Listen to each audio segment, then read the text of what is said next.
They've never heard of sarcoma until the day they're diagnosed, and because it's so rare, finding others who understand and share that experience can be very difficult.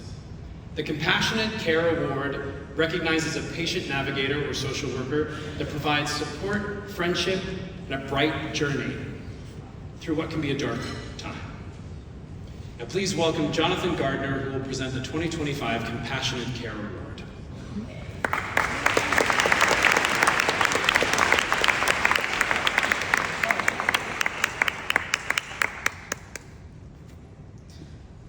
Good evening, everyone. My name is Jonathan Gardner, and I'm honored to be here tonight as a sarcoma survivor and advocate. It means so much to me to give this year's Compassionate Care Award to someone who didn't just save my life, she changed my life. My nurse, Christine Kim. When I was diagnosed with Ewing sarcoma in April of 2021, my family and I were so scared. We had no idea what to expect.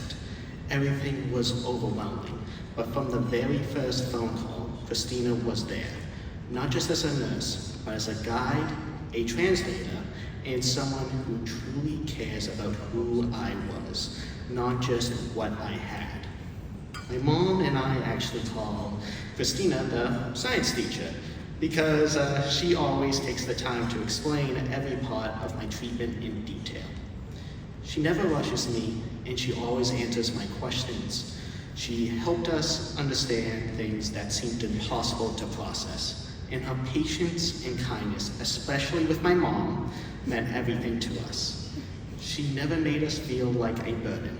She made us feel like we were a part of her team, and that helped me build so much trust and confidence in the care I was getting. That trust was everything. Because how can I trust someone with my life if I don't feel comfortable with them? But I trust my life with Christina. She respects my voice, and she respects my mom's voice as well. One of the things that stands out is how she adapted the traditional pain scale to work for me. Because I also happen to have autism, the usually smiley face pain chart, let's just say, didn't make much sense to me. So instead, forcing me into a system that didn't work for myself, she built one around something I love, video games. She asked, how long can you play today? If I couldn't play at all, I was in a lot of pain.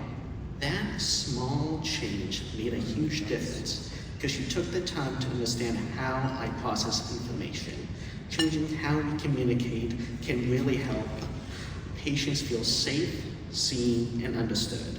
And Christina always made me feel safe, seen, and understood.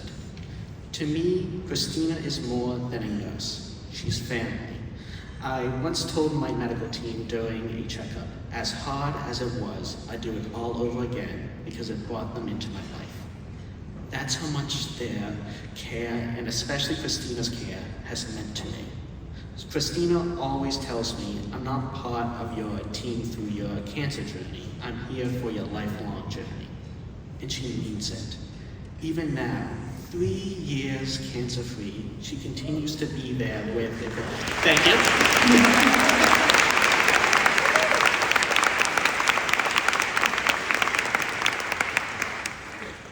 Thank you. She continues to be there with encouragement, support, and care and love. Her care didn't just start with me surviving cancer. It helped me find my voice. Christina always made sure I got the care I needed, no matter how it had to be delivered. I think of her when I advocate for others. She inspires me in my own work as an advocate, teaching medical students how to better provide communication, more compassionate care, and truly respecting of patients with disabilities. Because of her, I know what true medical care is supposed to look like. And I believe everyone deserves that kind of kindness because every life matters.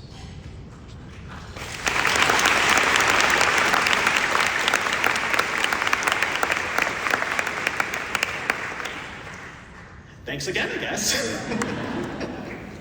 So, tonight, I want to say thank you, not just on behalf of myself, but for every patient, every family that who has felt and will feel that same deep sense of trust, care, and safety because of you, Christina. You truly embody what compassionate care looks like. I love you.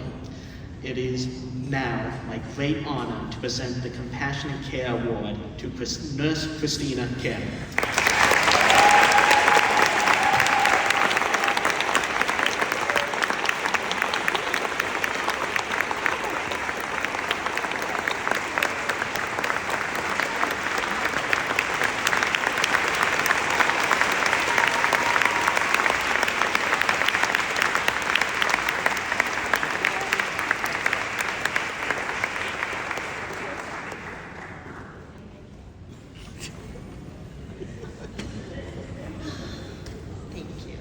Okay, so I am so deeply and humbly honored to receive this award tonight.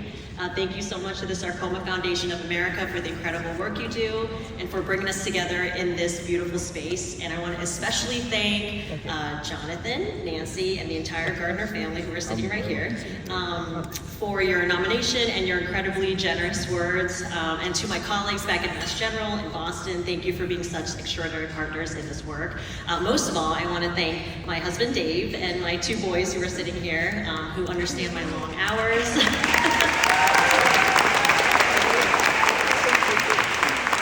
They definitely deserve that applause.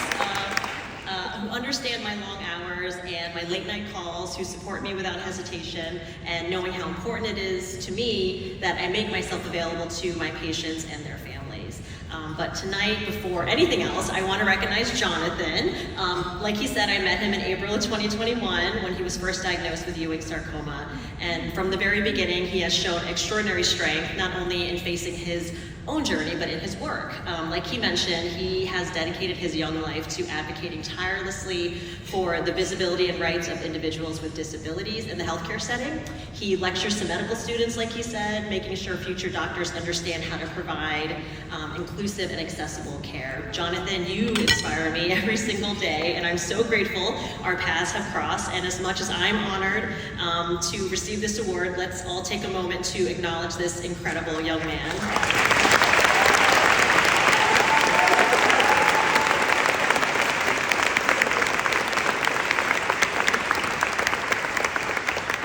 Give him this award. So for the past 8.5 years, I've treated patients with sarcoma, and every single patient has left a mark on me. I've sat with people in the most terrifying, most uncertain moments of their lives as they experience the stomach-sinking, heartbreaking, ear-deafening sensation of hearing the word cancer for the first time, in often a cold, sterile, and fluorescently lit exam room. I see my patients go on to endure the toxicities of treatment, the helplessness that their loved ones experience. I bear witness to the frightening thoughts that they may keep to themselves, the dark places they may go, unsure if it's safe to say these things out loud, lest they risk manifesting them into reality. But I've also witnessed remarkable resilience, courage, and grace. Patients who summon hope when their present, future, and dreams are threatened. I'm constantly humbled by the strength my patients demonstrate. Sarcoma is rare, 100+ subtypes, and only 1% of adult cancers. Often when I first meet patients, they say, I've never even heard of this cancer before, and that rarity can feel really isolating. Meanwhile, they see walks and campaigns for other cancers and wonder, where is the world that sees us? That's why nights like this matter, because while sarcomas may be rare, our voices cannot be small.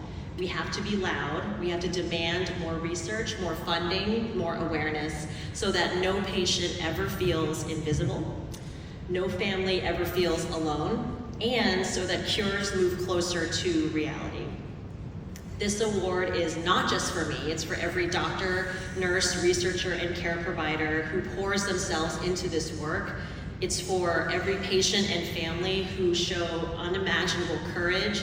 It's for those still in treatment, for survivors living with its lasting effects, and for those we've lost but will never forget.